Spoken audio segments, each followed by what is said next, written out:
I'm Tania Rogers, and you're listening to Mindful Hustler, the podcast helping entrepreneurs get out of their heads and onto building their dreams. Together, we're building businesses while balancing minds. Let's dive in.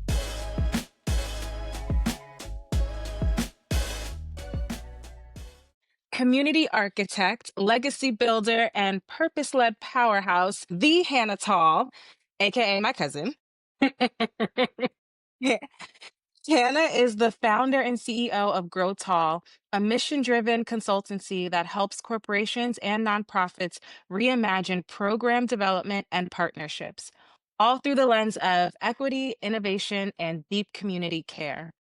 We get behind the scenes of building a brand with purpose, pivoting from traditional career paths, and what it means to show up boldly in spaces that weren't built for you. From healing through hustle to honoring our communities with strategy and soul, Hannah drops gems on how to stay rooted while growing tall. Cousin, welcome to the show. Thank you, T. I need you to intro me everywhere I go. That was great. Girl, I feel like I didn't say enough. I was like, you know what? How do I fit all of who she is in this little paragraph? But words could never be enough to describe you. So I'll leave it at that. I'm just so honored that you gave me some of your time to talk on the show because I know you were booked and Absolutely. busy.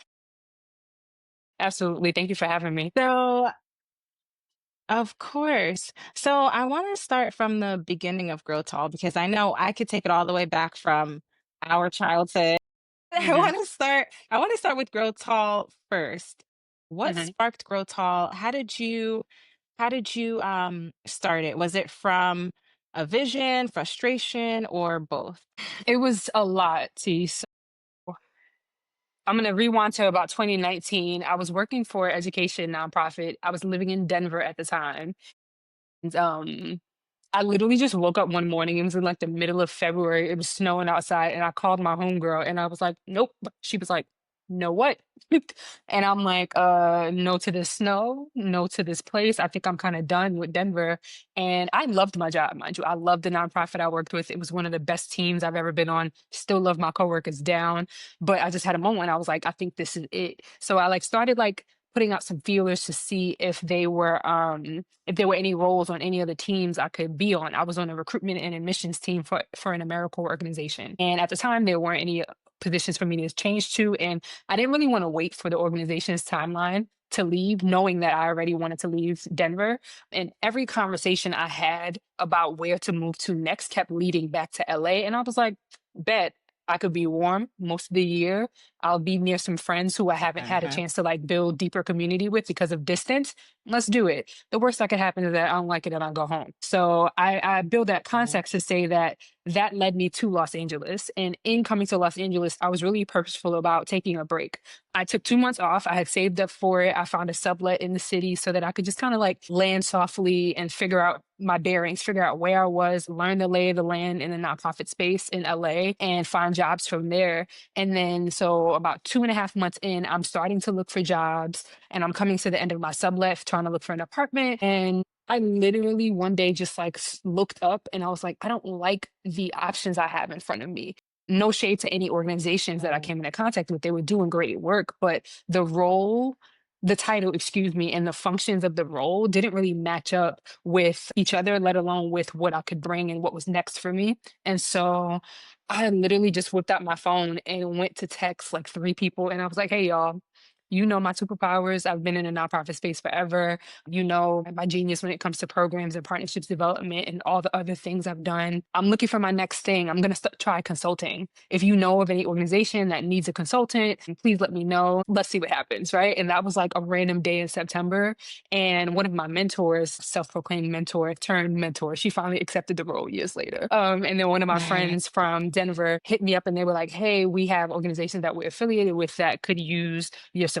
And your depth of expertise when it comes to the nonprofit space. So they connected me to the organizations, and that's how my first two clients came. So I had clients before I had a business name. I had clients before I had um, a real sense of what I was going to offer. I was just like, oh, I have clients now. I have to learn about running a business. And so it happened backwards, but I'm really grateful it happened backwards because it one, the move to LA. the intentional break, and then just that text message were all acts of self-trust, were all acts of bravery for me, because I'm the girl with the plan. I have a plan for everything. I have A, B, and C. There will not be a movement that I make that I didn't think about. I won't say that I'm not prepared for, because sometimes I'm just still not prepared, but I always thought about the option, and how it unfolds is not on me, right? And so I came out here just on a leap of faith. I came out here really for my spirit. I really wanted to just be by the water. Like, there was nothing else career wise calling me to LA. I just wanted to be by the water. And I was like, I'll figure everything else out. And those clients turned into me saying, okay, cool. I kind of threw spaghetti at the wall. I did some recruitment strategy. I did some development work. I did a little bit of programs work. But where do I really want to live and love, right? And programs and partnerships were the two offerings that kind of landed and stuck, because those are where I feel like I thrive. Those are the areas where I can just ad nauseum be thinking about and creating around for organizations. And so Grow Tall was a possibility, with like a leap of faith, and then just taking a walk down, figuring out what business looks like, feels like, sounds like for me after taking that leap. But I wish I had a more intentional story, but it was really like, I just said one day, I'm just gonna try LA out, try out business, and 6 years later, we're here. You are someone who is so ballsy and brave, and someone who doesn't have a problem like moving around. So a little background on Hannah. She will pick a country and just go there. Like, just not even, it's not even a question. You lived in Colombia for what, like a year, Peru Mhm. for a year, where like you just travel and you're not afraid to take risks. So when you made your decision to open your business, did it feel as big as it was? Or like, were you scared? Like, what was that like for you? Oh, it did not feel big at all, right? It just felt like I was trying to figure out how to solve a problem, and not finding exactly what I wanted to do with organizations I was meeting here. And so I was like, let me figure out if I can build what I want to do. I don't exactly know how I'm building it, but I'm gonna try it out, right? And it's funny, because if I started, my first client was in October 2019. And then around October, November, one of the alumni groups I'm in, New Leaders Council, the LA chapter, they just sent out a newsletter. And in the newsletter, someone had shared an opportunity about this program called Startup Launch. And it was a startup incubator for business, for folks to learn about the ins and outs of running a business. And I was like, I need to apply. I have no idea what I'm doing. And so it was a partnership with the LA Chamber of Commerce and a couple other organizations. And I literally got into that program and met with some marketing advisor, a financial advisor, and a couple other experts to really just learn about, okay, I'm running a consultancy on paper. Now I need to know what that means in terms of the LLC, in terms of taxes, in terms of how to get paid, in terms of how to scale, right? And so I got into an incubator to do that. But all of that to say that I was trying to answer a question of how can I do what I want to do here in LA, which is still be a nonprofit management professional turned consultant, right? How do I lend those skills to this space, and also still learn about the ecosystem of nonprofits in LA since I was new here? And then how can I now learn how to run a business? I don't know that. I come from entrepreneurs, but like entrepreneurship in the 90s and early 2000s and entrepreneurship today look very different. You know what I'm saying? Like, I feel like the ways that I saw my parents do entrepreneurship, the thing that was resonant that still is applicable to my work and how I live today is just network building and being in community, right? All of the opportunities that I've gotten, that I've engaged in with regards to my consulting and even some of my jobs, came as a result of community coming back for me, because they were like, hey, we love what you did here. Can you help us in this space? Yeah, Mhm, I think that mhm. it's just been a learning of, all right, if I'm going to run a business, I need to figure out what that means. I need to figure out what that requires of me. And I need to figure out if and how I want to scale, what that looks like. I don't know if I actually answered your question, but the anecdote was me trying to. Can you repeat the No, question one more time? no, you answered the question definitely. And honestly, it just led me to a even bigger, I don't know if it's a question, but just a statement. I love when we talk about community building, you foster community, but you also know how to find the right communities to serve whatever you need at that moment. And so I remember when I wanted to get into business, you pointed me into the direction of like the Small Business Association and all that stuff. And so I'm learning from you, like where to point the North Star when it comes to like where I'm at on my journey and what I need. And you do that so well too. Thank you. And so, yeah. You work with both big corporations and nonprofit giants. Could you talk about some of your experiences like currently and how those experiences shaped your perspective on what's missing in the spaces that you're building? Okay. So it's funny because part of why I landed on programs and partnerships being so, let me just backtrack for a second because people are like, this woman is talking, we don't know what she does.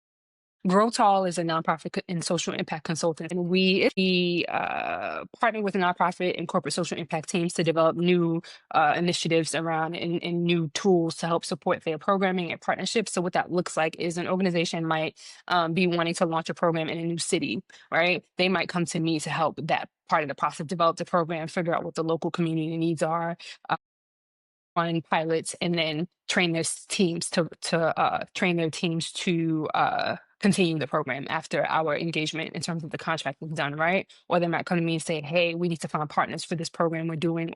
A corporation might say, we need to find nonprofit partners for this event or for this initiative that we're running around STEM education. And so helping them think about and be thoughtful about both the immediate need around what they're doing and the long-term impacts. How do they create sustainable relationships that aren't just uh, us walking into a community and saying, "Hey, we're here for the day," you know? And all of that to say Mm, that we are a boutique social impact and nonprofit consultancy, and we support nonprofit and corporate clients with developing new approaches to program development and strategic partnerships, right? And so, what that looks like out in the world is I've had clients in various cause areas come to me and say, "Hey, we need support in X area," like Reading Partners Colorado. I helped them with some staff learning and development to help their recruitment team help develop them develop, excuse me, stronger partnerships, right? mhm, Google just launched their Code mhm, Next Inglewood site, which is a STEM education program for high school mhm, students. And Google brought me in a couple years ago to help them figure out the landscape of STEM education in Los Angeles and in a couple other cities where they were launching, and think about and be thoughtful about cultivating partnerships here with school and community organizations already doing the work who could also benefit from Google's presence in Inglewood. I work with the Loveland Foundation. It's mhm, a mental health organization, and supporting them in building out their programming, which their core programming, the Therapy Fund, serves Black women and girls across the country with free therapy. And so I work with them on developing that program and a couple other offerings that they have. All the Graduate School of Education. I worked with that team. That was one of my first clients, and that team was when I was still doing recruitment strategy. But just to give you an example of some of the things that I've done, the thing that kind of led me to focus on programs and partnerships when I was thinking about Grow Tall was when I was in my startup incubator. My advisor asked me to come up with a client avatar. She was like, who is the person you're going after? What organizations are they at? Who are they as a person? Like, give me their full profile. How old are they? What jobs did they mhm, have coming into this work in their leadership position? Where do they sit in leadership? Are they the CEO? Are they the director of programs? Who are they in the leadership team at the organization? What do they care about? What kinds of projects are they interested in bringing a consultant in for? Right? She had me like do this whole profile, and I did a profile for like a nonprofit partner, what they would look like in terms of a potential client, and then what a corporate client partner would look like, right? And so that client avatar mhm, is what helped me narrow down programs and partnerships being the sweet spot of how I want to serve. I've been in the nonprofit space since 2008. I've been in this space since we were in high school and college, right? And all through college mhm, did community engagement, college access service learning work, and then did so when I mhm, graduated, right? And I think that in all of the various roles I had, a lot of them were direct service. And in the direct service, I was seeing that so many of our program staff are burnt out because they are building the plane as they fly it, or they're coming into particularly youth yeah, development. Yeah. And they're coming into particularly youth development with a mindset of we work with young people in a way that feels like, oh, I'm just coming in to do this after school program. It's just recess. And it's like, no, no, no. There are still ground rules and there's still a curriculum you need to abide by. And we also need to teach folks how to foster and build healthy relationships with our young people that are consistent and safe.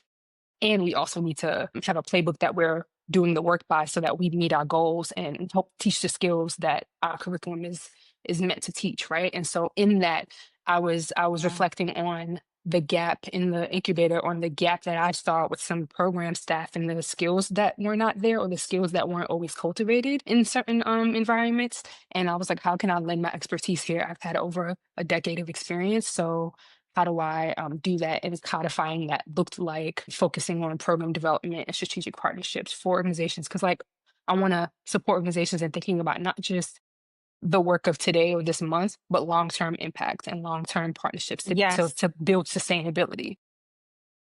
Yes. And that is such important work. And it just reminds me, I used to work with a nonprofit a few years ago, and that building the plane as you fly, that is very real. And I'm someone who I like it to a certain extent, but when you're working with an organization like a nonprofit and they're asking you for things and they're trying to hold you accountable to things without actually supporting and giving you the proper necessities that you need, then that's when it's very just, it could become super toxic. It could just feel like you're defeated. And then I feel like effective work just doesn't get done. Like people in the nonprofit space, they're fighting the good fight, like they're doing the good work. But when you don't have what you need, it feels very impossible. And specifically around strategic partnership, I remember feeling like the organization that I was with, their partnerships felt very transactional. And me being,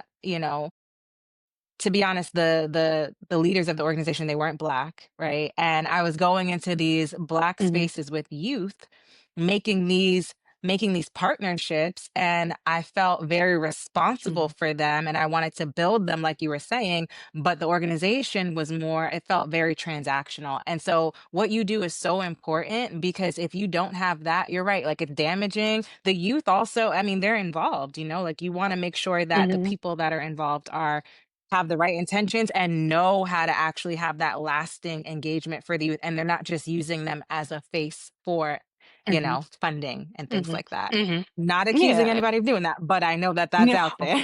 Right, right. And it's like, in all the ways, right? Marginalized communities as a whole, sometimes um we are in a seat where there are organizations that want to serve us, but to what end, right? Is it service for the sake of showing up with a red cape and you're here for the day, or is it for the sake of thinking about Mhm. what partnership looks like and what creating and opportunities and resources that live beyond your service?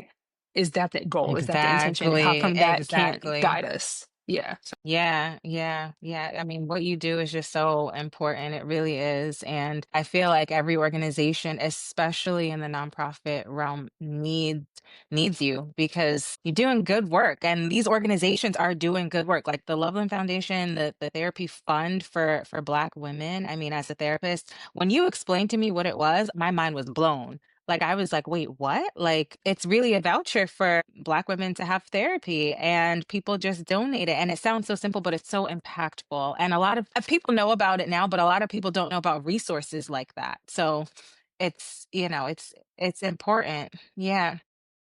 So you work with big corporations. How do you keep your voice and your vision when working with these organizations? Because you are the consultant, you do have, vision, and then they have vision. How do you stay authentic to your values and your vision of your company?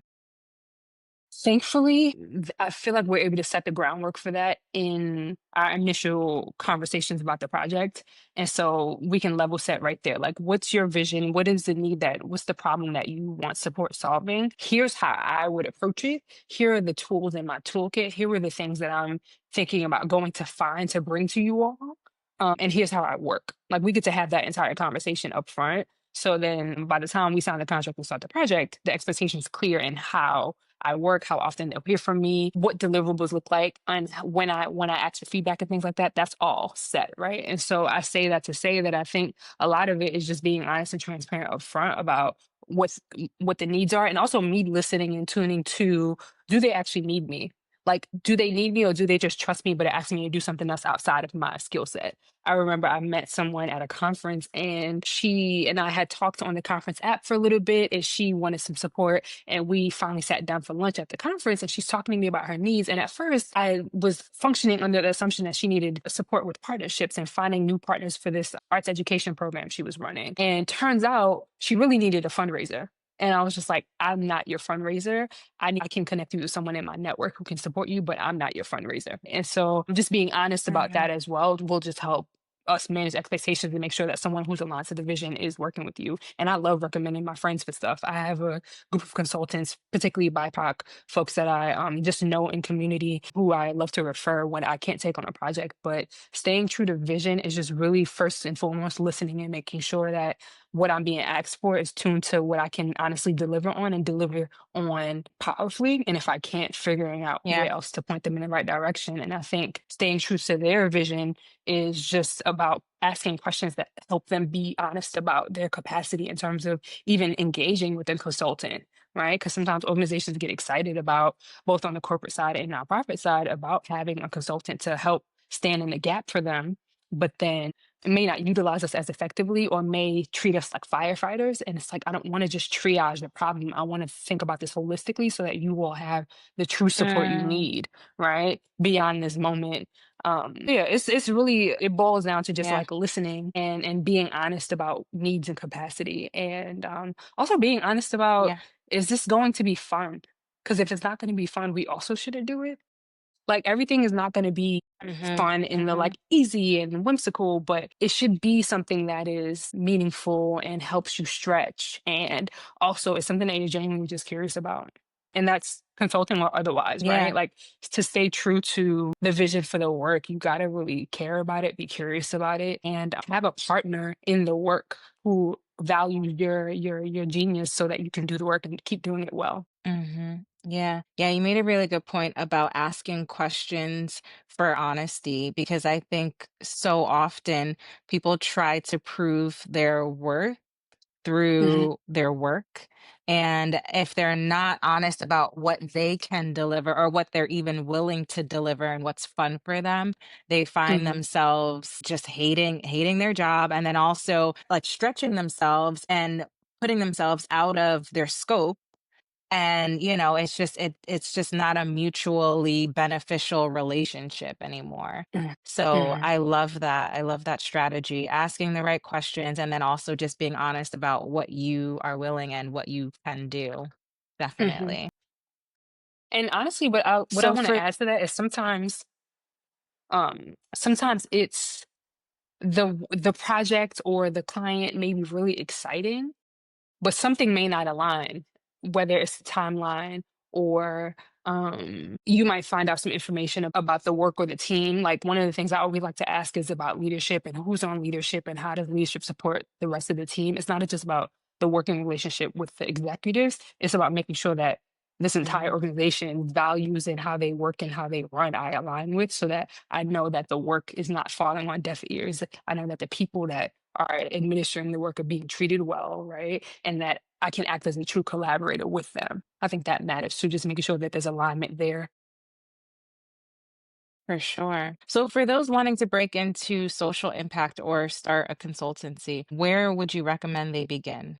I think it starts with just interrogating what is it that you care about? What cause areas do you care about doing work in? For me, it's youth development and working with underserved communities. So women and girls, Black folks, BIPOC folks, young people, right? The why of my work is always access. Like, how do we make sure that all of the aforementioned groups have access to resources, opportunities that help them change their lives, right? Like we're in a moment, we live in a time, we've lived in and existed in a time where zip codes determine futures. And that should not be the case, but that's the reality, right? And so if I can, with my skills, with my knowledge, with my experience, reach back and be of service, um, particularly because this work in terms of um, being of service and working in the nonprofit space feels really aligned with my purpose, then I will, right? And so I think it's just like taking an honest look at what do you care about?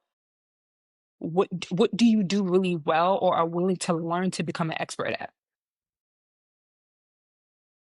There are things that I'm a hobbyist at that I'm not going to start a business on. I know y'all laugh at me all the time about this. I'm not starting an herbalism business. I love herbs. I love learning about You're so self good at care. it and I you love just, it. yeah, but I need You that you for me, are you right? are you are the herb queen. Yeah, that's true. Because some people say like if you turn it into a business, it's no Mm, longer fun and it doesn't feel as good. So hmm. I hear you. But I could Yeah. so picture that for you, though. But to that end, like, what's the thing that you are an expert at or are willing to study to become an expert at, right? And also, are you willing to step into an arena that can be unstable at times? Like, there are ebbs and flows of being an entrepreneur, of being a business owner, and sometimes you're on a high and have several clients at a time. Other times you have one or none, and you're trying to hustle to generate business, right? Like, is that something that works for you and how you want to exist in the world, right? Starting from just the questions of what do you want to do, what do you deeply care about, and or want to become an expert at, and also what kind of business do you want to build? Because there are a lot of ways of existing in the consultancy space that I don't even take on, right? A lot of processes around generating business that I just don't do. I'm very big on cultivating my network and using that and using those connections and folks in my life to cultivate business. So leaning into community and really just network asset mapping and figuring out who do you know in these spaces and how can you be of service? Have a conversation with your old boss or bosses or colleagues who are doing the work who could potentially hire you for something, right? Like have some coffee conversations and see where that takes you. But starting with what do you care about? What do you care about? And are you willing to rewrite the rules of business and labor to work in this space? And then what are some resources that you would recommend they start with? I know you said a business accelerator or a startup accelerator, right? Where'd you find that? And do you have other resources? So the incubator that I was in was funded through the Chamber of Commerce. I would look at the Chamber of Commerce in your city and see what programs they might have for entrepreneurs. From the Small Business Development Association, I think is SBA, right? maybe the SBA, maybe the SBDC, Small Business Development Corporation. Yes. They have a bunch of free classes and seminars and city specific. So you can look up SBDC in your city and look up what resources they have for business owners in that city. A lot of them are now virtual post COVID, which is really nice because then you can join from Mm. anywhere. So I would start there. And also, there's a book that I love that I recommend to anyone. I believe his name is Gay Hendricks, and he wrote a book called The Big Leap. Incredible Yes. book for just helping you think about your blocks around Mm. taking chances, around money, around growth. And yeah, that book helped me really interrogate and work through some of the ways that my employee life and some of the habits I had as an employee bled over into my business, and what of those things needed to not bleed into my business so that I could be more productive, be more successful, and just have some more ease as I figured out how to be in flow with this new schedule and lifestyle. Yeah. So, what were those blocks early on? That was actually my next question. Mm. What were the blocks? Because it is a transition from employee to now working for yourself on many different levels, obviously financially, also strategically, right? And then mentally, though, I always like to start with the mental, of course. What were those mental blocks that you had? Girl, yeah, it took me a second to shake off imposter syndrome because being a business owner just feels really big. It just feels really, really big and it feels really heavy and it feels really loaded. And I was just like, am I a business owner? Can I be a business owner? Does this feel like I'm taking on a title that's not for me? And I had to like let go of that and just remember that every business owner was trying to figure it out. Every business owner was trying to navigate and learn what it meant to, again, like I said earlier, rewrite the rules here. Because starting a business is like a Hmm. commitment to doing something different, to offer your expertise to the world, to offer your skill set, to offer a product into the world. You're committed to doing something that has not been done before or doing it differently if it has been, right? And I think that yeah, imposter syndrome just kind of hung out on my shoulder for a little bit because I was like, is it for me? Can I be this? When in actuality, absolutely, we all can. It's just a matter of deciding and committing to the process and asking for help along the way. Oof, asking for help, child, because we cannot do this by ourselves. None of it. Business life, none of it. Yeah, yeah. Oh, absolutely. Absolutely. It can feel very isolating.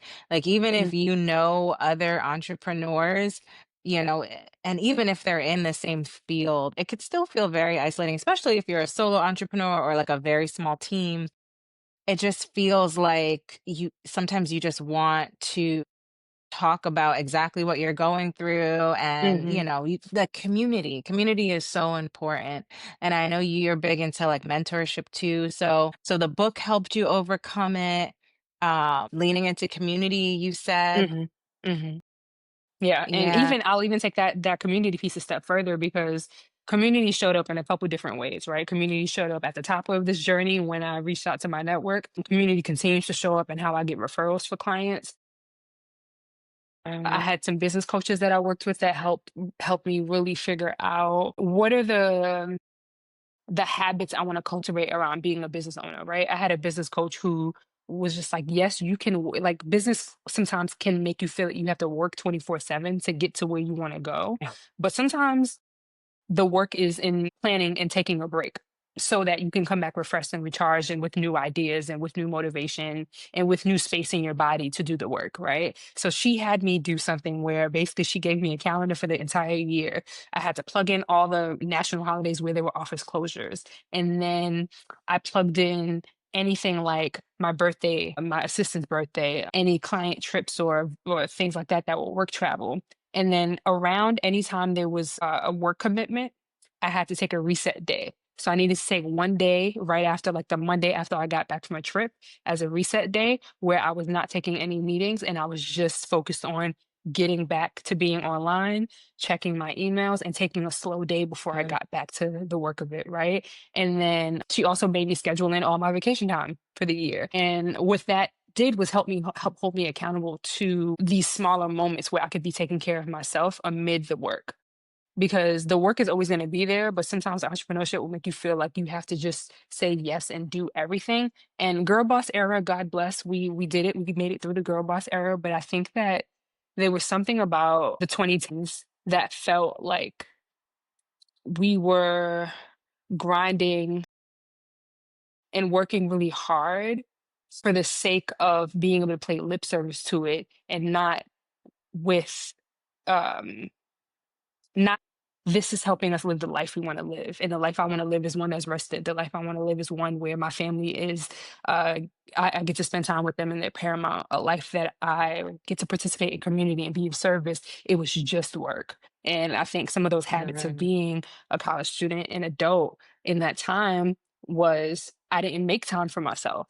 I did not take breaks. I didn't attend the events. I missed the birthdays, was too tired, and then realized, oh, it's Sunday and I can't even function. And I have 8 hours before I have to go to bed and then go back to work tomorrow. Right. And God bless, we Mm. got some really good work done. We did some really amazing stuff at that time, but at the detriment of taking true care of myself. In this era, I'm trying to figure out how to do both.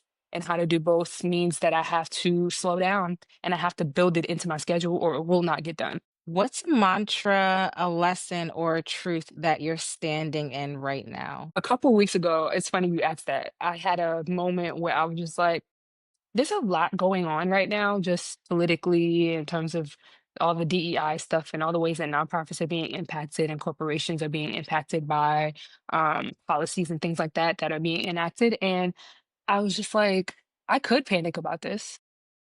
I could let fear sink in, but I'm gonna just lean into my network and keep cultivating community, and my folks will come find me and come get me and tap me when they are ready for me. And until then, I'm gonna let the rest of this year be easy. And I'm not saying that I'm not going to work hard, but I'm saying that I'm not doing anything by force or by fear.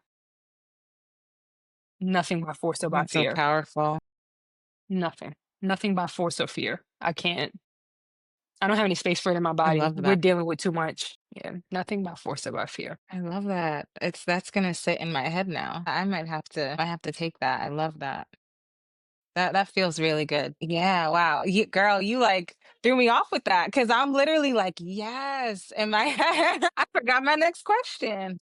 Yeah, no, that's powerful. That's powerful. Yeah. And as So Black women, we don't always what get that space, you know? We don't always get the yeah, space to just yeah. choose to do differently because everyone else expects us to be sacrificial and do put ourselves last. And it's like, mm-mm, I'm gonna put myself and my peace first. And right now, say force and fear feel like the things that are gonna get in the way of my peace and get in the way of me being available and open to what opportunities will come because I'm so distracted. So no thanks. Yeah, and sometimes it can get confusing, at least for me, because fear, sometimes I like to use fear as a motivator. Like I'm afraid that, I'll be broke and won't be able to take care of my kids, or I'm afraid of, X, Y, and Z. And so on one hand, it motivates me, but on the other hand, as I use that, it does feel like I'm distracted from my intentions. Like it Hmm. does. And it also, I don't like feeling forced, or like I don't have a lot of time, because then I don't do my best work, and then I just don't show up as my best self. So maybe it'll motivate me in the short run, but it'll distract me from my bigger why. So I really like Hmm. that mantra. Hmm. Hmm.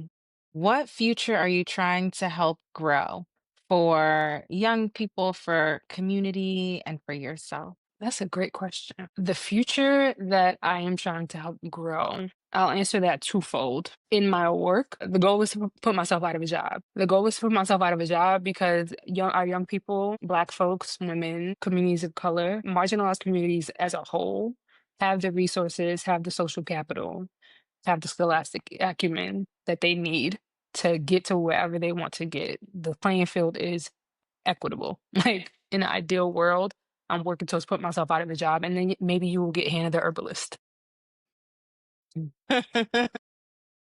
right? But until then, right? Until then, I am working toward the future um where underserved communities feel like they're seen, heard, and whole. Yeah, the work that I'm doing, the access that I'm creating through my client partners and the resources that we're building, I want everyone to feel seen, heard, and whole through this work. Right. And I think personally, the future I am building is one our generation, and then your girls, the kids in our lives, get to experience more ease than we did, get to experience more ease, get to experience more joy, get to experience love differently, right? More wholly, more fully, more deeply. Um, that we are well rested, that we are nourished, that we have nourishing friendships and nourishing connections, that home is wherever we are. I moved around a lot. I was really transient growing up, and I think that this is the longest I've lived anywhere, and it feels really good to be here, really good to have community here, found my partner here. We two Brooklyn kids would meet in LA, right? And he's incredible, and I think that the future I'm building for myself is one that's grounded and rooted and continues to exist in community. I get to do life really fully and without some of the weight of the things that I used to lack. I don't have to think about some of the things and the resources that I or people in our family or what have you lacked. We get to move differently because we've built these lives that allow us to have some respite in a different way that our moms and other people in our lives didn't have. So I just lean into like we're creating this life that is going to create a different life for the girls and a different life for their girls and all that. I love that. That makes me teary-eyed. I love that. And you know what? Honestly, if anybody can create that future, I know it's you. My cousin, y'all, is just amazing. I am literally your biggest fan.